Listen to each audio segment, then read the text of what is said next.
Sudah sembuh dari TB, tapi kenapa sesekali masih ada batuk, Dok?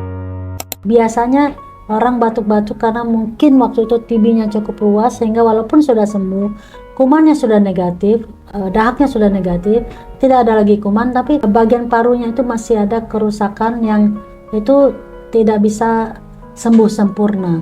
Nah, sisa-sisa ini yang kadang-kadang bisa membuat potensi mudah terinfeksi sehingga mudah batuk.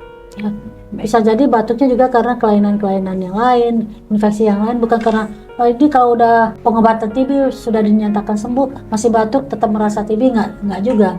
Anda kan sudah negatif kan, berarti sudah sembuh. Kalaupun masih batuk mungkin ada kemungkinan apakah kena faringitis atau bronkitis atau karena kuman yang lainnya atau gejala sisa dari TB yang terdahulu. Tapi selagi dah Anda negatif itu nggak masalah.